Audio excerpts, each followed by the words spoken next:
नमस्कार विद्यार्थियों, महाराजा Surajmal PG college अजयपुरा की ऑनलाइन क्लास में आपका स्वागत है। आज हम पढ़ेंगे बीए बीएड फर्स्ट ईयर के सेकंड पेपर साइकोलॉजी और आज हमारा टॉपिक है मनोविज्ञान की शिक्षण विधियाँ, जिसका दूसरा पार्ट है प्रयोगात्मक विधि।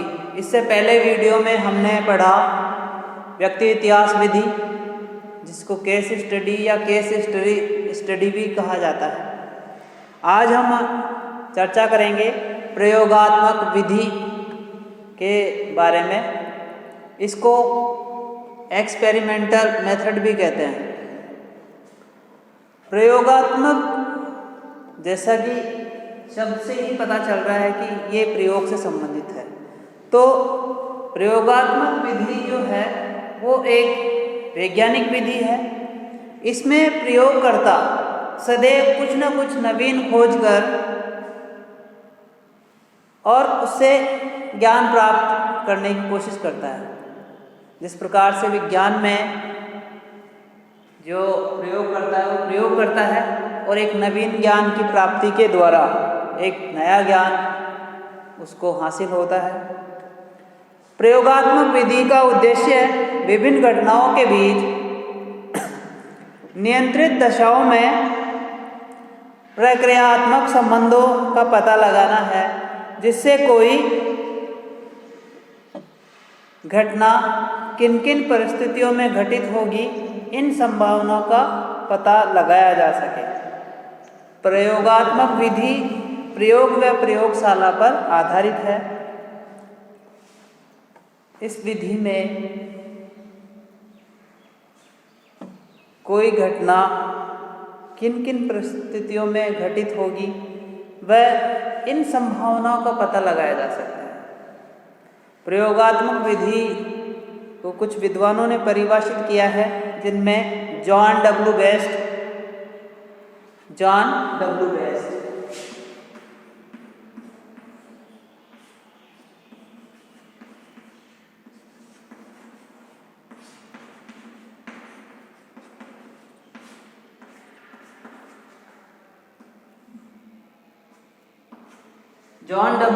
ने प्रयोगात्मक विधि को परिभाषित करते हुए कहा है कि सावधानीपूर्वक नियंत्रित स्थिति के अंतर्गत, सावधानीपूर्वक, इसमें सावधानी का बहुत ज़्यादा महत्व है। सावधानीपूर्वक व नियंत्रित स्थिति के अंतर्गत क्या होगा अथवा कौन सी घटना घटित होगी, इसका वर्णन एवं उसका विश्लेषण प्रयोगात्मक अनुसंधान कहलाता है। अर्थात इन मनोवैज्ञानिक ने ये परिभाषित किया है कि जो प्रयोगात्मक विधि है उसमें सावधानी और नियंत्रित स्थिति का बहुत ज़्यादा महत्व है। इसके अलावा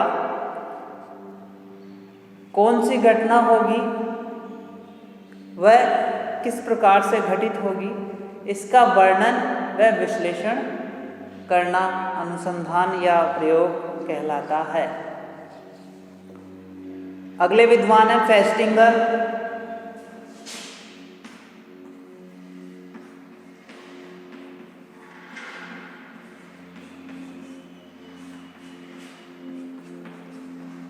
फेस्टिंगर एक विद्वान है।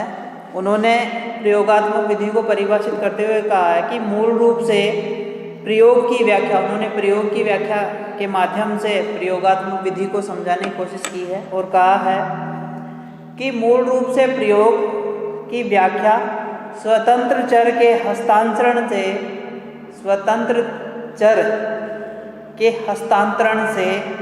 परतंत्र चर में होने वाले परिवर्तन के आधार पर ही की जाती है।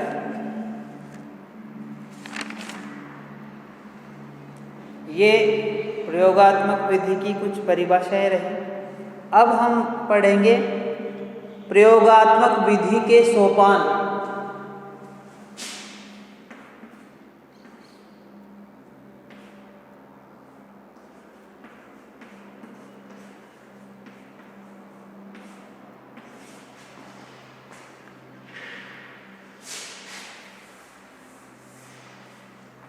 प्रयोगात्मक विधि के सोपान या घटक। शिक्षा मनोविज्ञान में जो भी प्रयोग किए जाते हैं उनमें निम्नलिखित सोपानों या घटकों से होकर गुजरना पड़ता है। प्रयोगात्मक विधि के अंतर्गत जो अधिगम करता है उसको किस प्रकार के सोपानों से गुजरना पड़ता है, कौन से उसको घटकों से होकर गुजरना पड़ता है, उनमें निम्नलिखित हैं। पहला है समस्या का चुनाव।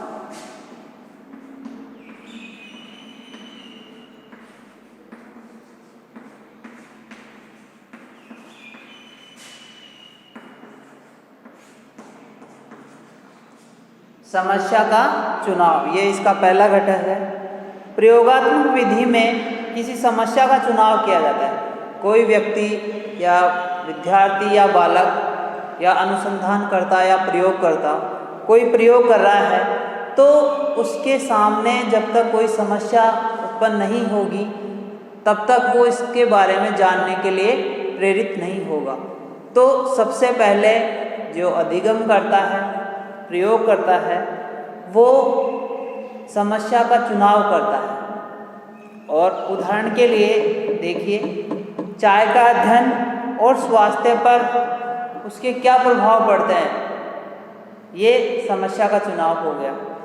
तो इस प्रकार सबसे पहले प्रयोगात्मक विधि में समस्या का चुनाव किया जाता है। दूसरा है उपकल्पनाओं का निर्माण।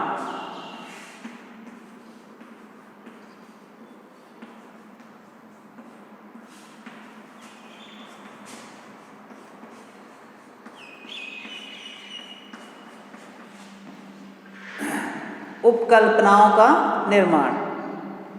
उपकल्पना का निर्माण करने से पूर्व समस्या के आधार पर किया जाता है। जो उपकल्पनाएं होती है वो समस्या के आधार पर ही की जाती है।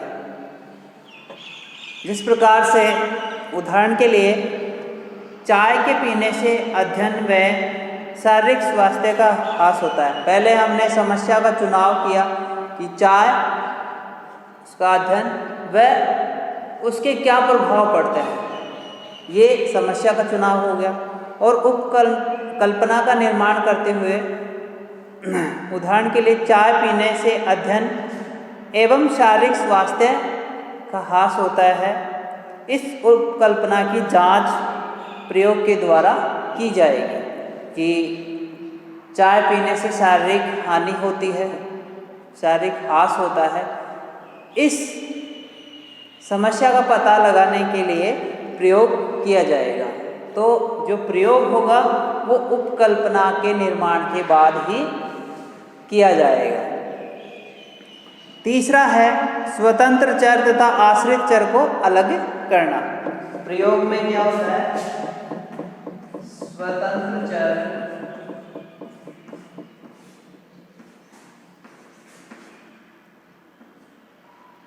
व आश्रित चर को अलग करना।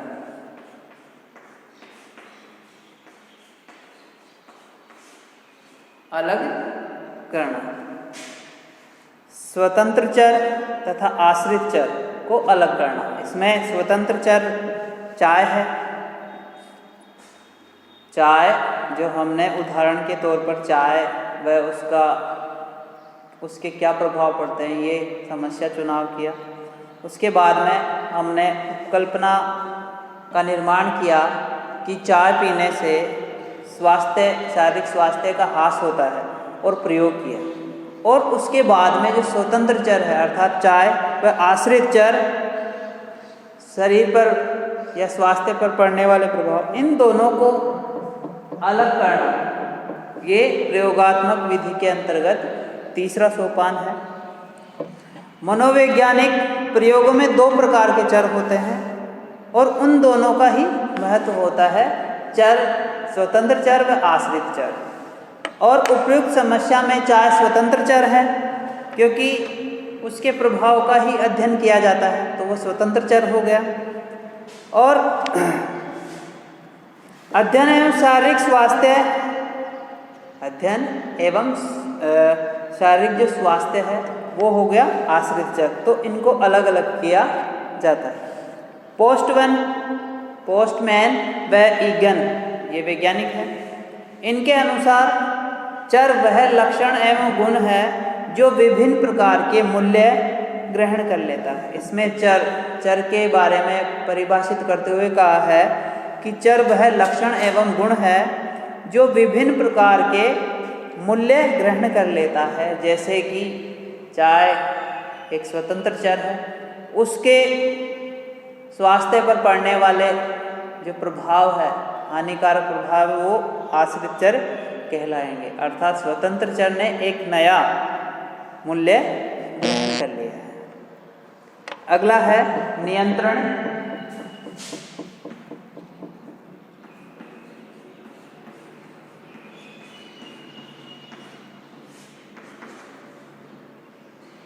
प्रयोगात्मक विधि में नियंत्रण का बहुत अत्यधिक महत्व है। किसी भी कार्य को करने के लिए नियंत्रण बहुत अधिक आवश्यक है, और नियंत्रण के बिना कोई भी व्यक्ति आगे नहीं बढ़ पाता। और प्रयोग में नियंत्रण का बहुत महत्व है। नियंत्रण के द्वारा ही प्रयोग को समझा जा सकता है। परिवेश या परिस्थिति को प्रयोग में नियंत्रण किया जाता है ताकि निष्कर्ष सही प्राप्त हो सके। सही निष्कर्ष प्राप्त करने के लिए नियंत्रण की बहुत अधिक आवश्यकता होती है, जो प्रयोग में बहुत सहायक है। टाउनसेंड एक विद्वान है, उनके शब्दों में नियंत्रण को परिभाषित किया है। वातावरण को विनियमन करके एक घटना को विशुद्ध स्थिति में उत्पन्न करने का यत्न करना नियंत्रण या प्रयोग को नियंत्रण करना कहलाता है। वातावरण को विनियमन करके एक घटना को विशुद्ध स्थिति में, कोई भी घटना है उसकी शुद्ध स्थिति में उत्पन्न करने का प्रयत्न करना नियंत्रण या प्रयोग को नियंत्रण में करना कहलाता है। इस प्रकार प्रयोग विधि में नियंत्रण का बहुत अधिक महत्व है, जो प्रयोग को नियंत्रित रखता है। अगला सोपान है विश्लेषण।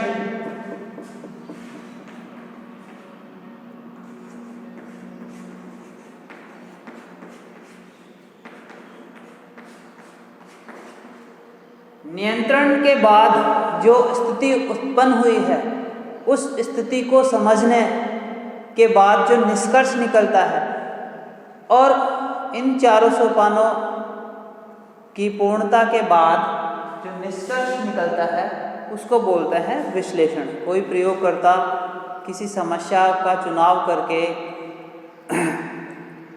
उस पर प्रयोग करता है, और प्रयोग के बाद में जो निष्कर्ष निकलता है उसको बोलते हैं विश्लेषण। प्रयोगात्मक विधि में 5वां सोपान निष्कर्षों का विश्लेषण होता है। जो भी निष्कर्ष होता है उसको विश्लेषण के माध्यम से विश्लेषित करके प्रयोगकर्ता समझाने की कोशिश करता है। इसमें प्रयोगकर्ता एक अंतिम सीमा पर पहुंच जाता है, और वो अंतिम सीमा ही विश्लेषण कहलाता है। अब हम बात करेंगे प्रयोगात्मक विधि की विशेषताओं के बारे में।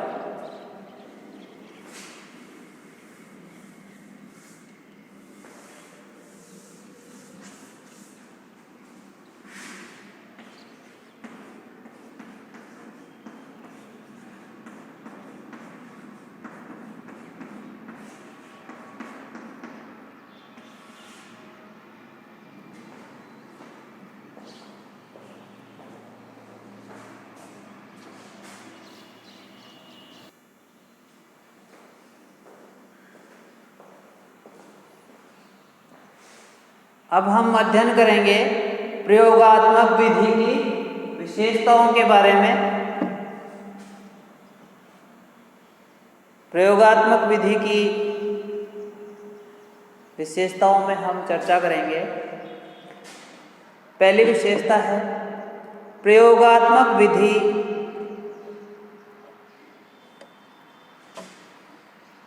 नियमों पर आधारित होती है।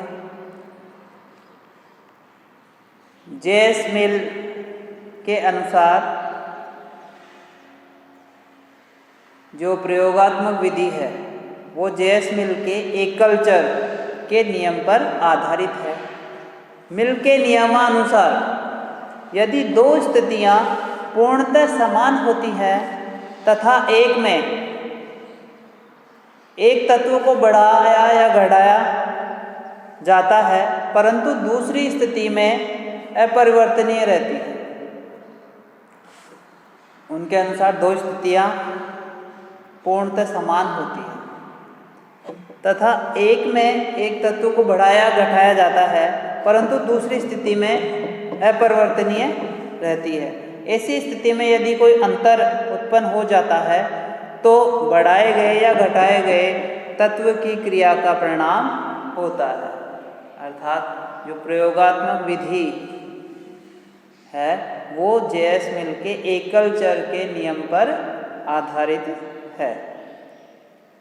दूसरी विशेषता है इस विधि में घटकों एवं दशाओं को नियंत्रित किया जा सकता है। इस विधि में घटकों जो हमने 5 सोपान पढ़े और दशाओं को नियंत्रित किया जा सकता है। इनको हम नियंत्रित कर सकते हैं प्रयोगकर्ता के माध्यम से। अगली विशेषता है विभिन्न प्रयोगों के आधार पर कोई सामान्य नियम एवं सिद्धांतों का निर्माण किया जाता है। अर्थात प्रयोगात्मक विधि में कोई सामान्य नियम एवं सिद्धांतों का निर्माण किया जाता है। इसमें प्रयोगात्मक विधि में विभिन्न प्रकार के प्रयोग करते हैं। वह कुछ सामान्य नियम व कुछ नए सिद्धांतों का निर्माण इसमें होता है और नई कल्पनाएं उपकल्पनाएं उभर कर सामने आती है। एंड्रयूज के अनुसार प्रयोग ही मनोविज्ञान का केंद्रीय आधार है। जो मनोविज्ञान है वो विज्ञान है और विज्ञान में प्रयोग होते हैं उसी प्रकार मनोविज्ञान में भी प्रयोग होते हैं। तो मनोविज्ञान का केंद्रीय आधार प्रयोग ही है। मनोविज्ञान का विज्ञान प्रयोग विधि पर आधारित है, प्रयोगात्मक विधि पर आधारित है, परंतु इससे सीमित नहीं है। प्रयोगों के बाद में भी कई प्रयोग किए जा सकते हैं लेकिन वो सीमित नहीं है। अगली विशेषता है प्राप्त परिणामों में यह विधि विश्वसनीयता, वैधता एवं सत्यापनशीलता को प्राथमिक स्थान प्रदान करती है। इस विधि में जो हमें परिणाम प्राप्त होते हैं वो शुद्ध रूप में हमें प्राप्त होते हैं।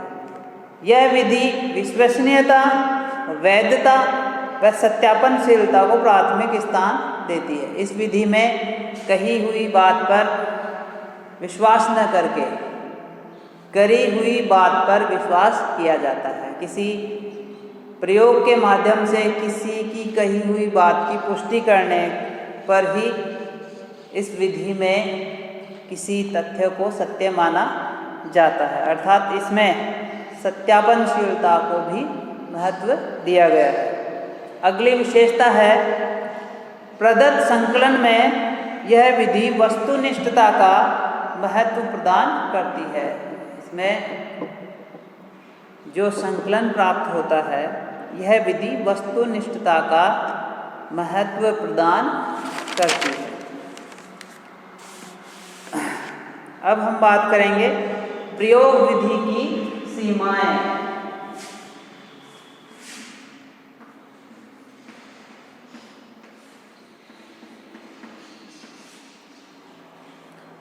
प्रयोग विधि की क्या सीमाएं हैं वो हम चर्चा करेंगे।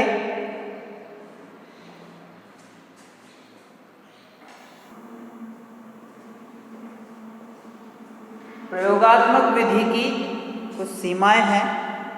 शिक्षा के क्षेत्र में आज प्रयोग विधि का प्रयोग अनुभवी और विद्वान व्यक्ति ही कर पाते हैं, सभी नहीं, क्योंकि इस इसके प्रयोग में निम्नलिखित कठिनाइयाँ हैं।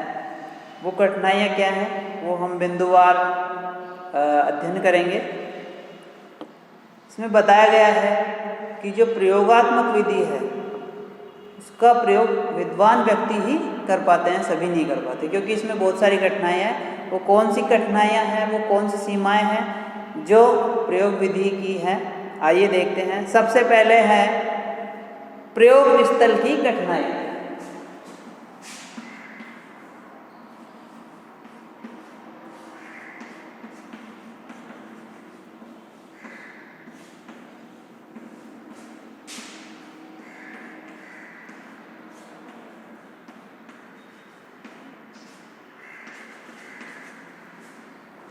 प्रयोग स्थल की कठिनाई। शिक्षा के क्षेत्र में प्रयोग स्थल प्रयोगकर्ता के अनुसार स्वाभाविक होना चाहिए। प्रयोगकर्ता के अनुसार स्वाभाविक होना चाहिए, जो वर्तमान समय में उपलब्ध होना कठिन होता है।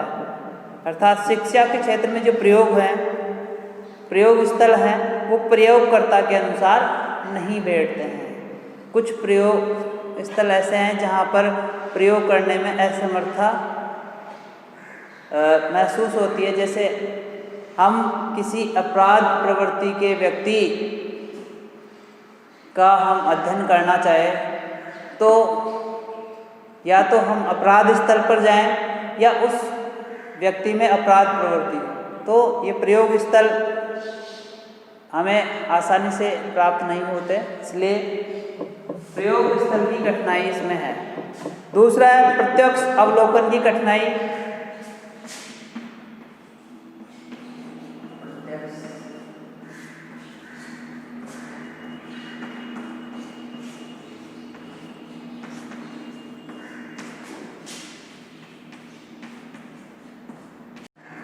प्रयोगात्मक विधि की सीमाओं में दूसरे कठिनाई है या दूसरी सीमा है प्रत्यक्ष अवलोकन की कठिनाई। प्रयोगात्मक विधि में ज्ञानेंद्रियों के द्वारा प्रभाव को जानकर पदार्थों का ज्ञान प्राप्त करते हैं, लेकिन सामाजिक घटनाएं मानसिक दशाओं से संबंधित होती हैं। जो सामाजिक घटनाएं हैं वो हमारे मानसिक दशाओं से संबंधित होती है, तो उनका प्रत्यक्ष हम अवलोकन नहीं कर पाते। अतः उनको संवेदनात्मक आधार पर ही समझा जा सकता है। जो सामाजिक जो घटनाएं होती हैं या मनुष्य की जो दशाएं हैं, मनुष्य की जो दशाएं, मानसिक दशाएं, वो उनको समझने के लिए हमें संवेदनात्मक आधार पर ही हम समझ सकते हैं, जो बहुत कठिन है। इसलिए बाह्य परिवर्तनों के प्रभावों को देखकर ही निष्कर्ष निकालना होता है। जो समाज में हम देख रहे हैं, हम सुन रहे हैं, उसी को आधार बनाकर हम उसका अवलोकन कर लेते हैं, जो उसका बाह्य परिवर्तन के आधार पर ही अवलोकन होता है, जो उस व्यक्ति का, उस बालक का प्रत्यक्ष अवलोकन नहीं हो पाता। इस प्रकार प्रयोग विधि में प्रत्यक्ष अवलोकन की कठिनाई होती है। तीसरी इसकी प्रयोग विधि की कठिनाई है या अवगुण कह सकते हैं, घटनाओं की जटिलता।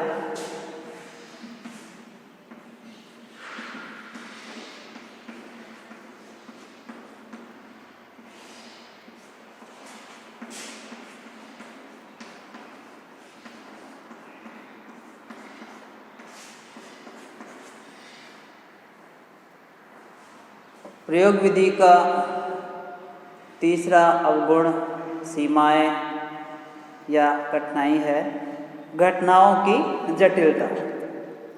सामाजिक घटनाएं अत्यंत जटिल होती है। प्रत्येक घटना अनेक कारणों से प्रभावित होती है। समाज में कोई भी घटना घटित होती है, वो घटना अनेक कारणों से प्रभावित होती है, किसी एक कारण से नहीं। ये संभव नहीं हो पाता कि कौन सी घटना किस कारण से संपन्न हुई है, उसके पीछे बहुत सारे कारण हो सकते हैं, इसका हमें पता नहीं चल पाता। सभी तत्वों के परिवर्तनों के प्रभाव को ज्ञात कर लिया जाए। एक कारण अन्य को प्रभावित करते हैं, एक ही कारण कई घटनाओं को प्रभावित करते हैं, अतः उन पर नियंत्रण करना भी अत्यंत कठिन होता है। समाज में जिस प्रकार इसको इस प्रकार समझा जा सकता है कि समाज में दहेज प्रथा एक बुराई है या एक घटना है, दहेज प्रथा, और उस दहेज प्रथा के कारण बहुत सारी घटनाएं घटित होती है। कहीं पर किसी लड़की को जलाया जाता है, कहीं पर उसको मार दिया जाता है, कहीं पर उसको छोड़ दिया जाता है। तो उस घटना के, दहेज प्रथा के जो समस्या है, उसके पीछे कई कारण होते हैं। तो यहाँ पर प्रयोग विधि में घटनाओं की जटिलता होती है, तो हम घटना के बारे में सही ढंग से पता नहीं लगा पाते। घटनाओं पर नियंत्रण का अभाव।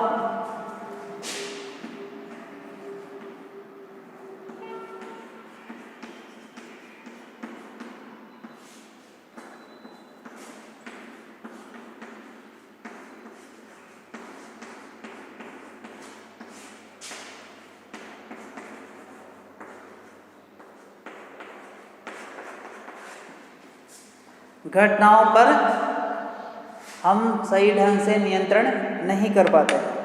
जब सामाजिक घटनाओं में जटिलता, असमानता और चेतना होती है तो उन पर नियंत्रण करना कठिन हो जाता है। हम किसी व्यक्ति को अपने प्रयोग के लिए आवश्यक परिस्थितियों में रहने के लिए बाध्य नहीं कर सकते।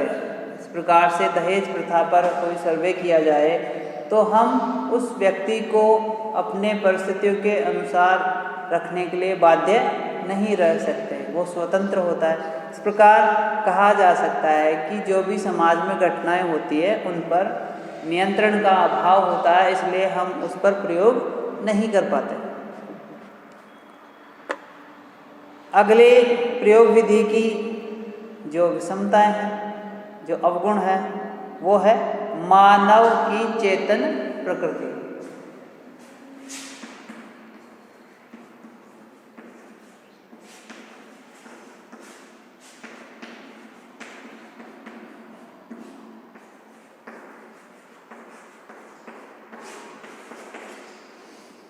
मानव की जो प्रकृति है वो चेतन युक्त है, और किसी भी मनुष्य जब चेतन अवस्था में रहता है तो उसके मस्तिष्क में बहुत सारे विचार होते हैं, उनको नियंत्रित करना मनुष्य की बस की बात नहीं हो पाती। जो प्रयोगकर्ता को प्रयोग करने में बाधा उत्पन्न होती है। उस एक ही प्रयोग के बारे में बहुत सारी उपकल्पनाएं या कल्पनाएं उसके दिमाग में आती रहती है। इस प्रकार मनुष्य की जो चेतन प्रवृत्ति है वो भी प्रयोग विधि में कभी कभी बाधा उत्पन्न करती है। मानव चेतनता और बुद्धि का प्रयोग प्रत्येक कार्य में करता है और उसमें क्षण क्षण में परिवर्तन होते रहते हैं। मानव की चेतनता और बुद्धि के माध्यम से व्यक्ति प्रयोग करता है जो परिवर्तनशील है। क्या? चेतनता और बुद्धि, ये परिवर्तन होता रहता है इसमें। प्रयोग विधि के द्वारा हम इन परिवर्तनों के कारणों एवं प्रकृति को समझने में असफल रहते हैं। उपयुक्त दोषों के बावजूद भी प्रयोगात्मक विधि ही अनुसंधान की उत्तम विधि है।